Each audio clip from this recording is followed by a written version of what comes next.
শুভ সকালের শুভেচ্ছা সবাইকে। আজকে আমার মনটা ভীষণ খারাপ লাগছে। খারাপ লাগলেও কিছু করার নেই। বছর ঘুরে, মাস ঘিরে, দিন ঘুরে এই দিনটা আমাদের আসতোই।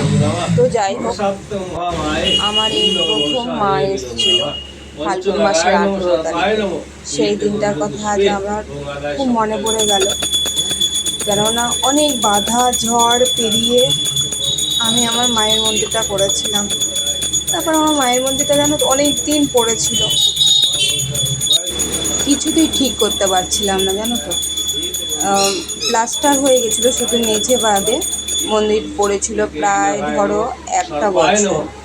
প্রথমে আমি বিয়ের পর দেখেছি আমাদের বেদিতে পুজো হতো, তবু আমার কষ্ট লাগতো যেহেতু আমাদের নবদ্বীপে দেখতাম প্রত্যেকটা বাড়িতে, প্রায় বাড়িতেই মন্দির আছে, আর এরকম বেদি আমি কোনোদিন দেখিনি বেদিতে পুজো হতো।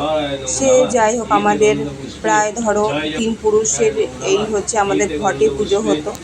তারপরে আমার কোথায় জানি না একটু কষ্ট লাগতো যে মা এই রোদ জল বৃষ্টিতে মা পড়ে থাকে, মায়ের ঘরটা ভিজে যাচ্ছে, আমার কোথা দিকে একটা খটকা লাগতো।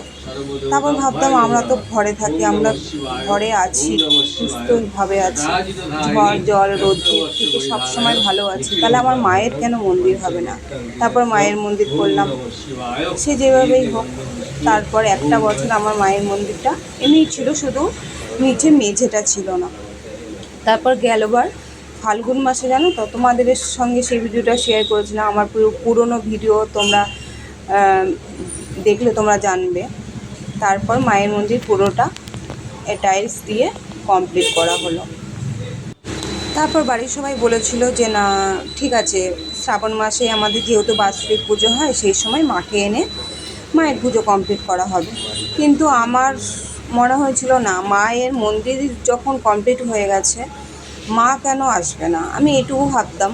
আমাদের তার আগের বছরও আমরা মায়ের প্রতিমা আনতে গেছিলাম, কিন্তু বিশেষভাবে জানি না কোনো কারণে আমাদের বাধা পড়ে আমাদের প্রতিমাটা সেইবার আসেনি। কিন্তু এইবার বিশ্বাস করবে না, একবার ঠাকুর যেখানে বানায় শিল্পী, সেইখানে একবার গেছি, একবার বায়না দিয়ে চলে এসেছি। তার মানে কি মায়ের ইচ্ছে আছে যে এই সময় মা আসবে, তো সেই সময় আমরা মাকে নিয়ে এলাম। তারপরে আমাদের শ্রাবণ মাসে পুজো হলো, আর এইবার শ্রাবণ মাসে আমাদের মা আবার নতুন প্রতিমা আসবে। কিন্তু কী বলো তো, এই যে মায়ের প্রতিমা, এই যে নতুন মায়ের প্রতি আমার যে টান, আমার যে ভালোবাসা, সেটা আমার কোনো দিন হয়তো মন থেকে আমি বুঝতে পারবো না। কারণ আমার সমস্ত মনের কথা সারাদিন আমি কী করতাম না সমস্তটা আমি মায়ের সঙ্গে শেয়ার করতাম। তো আবার এসো মা।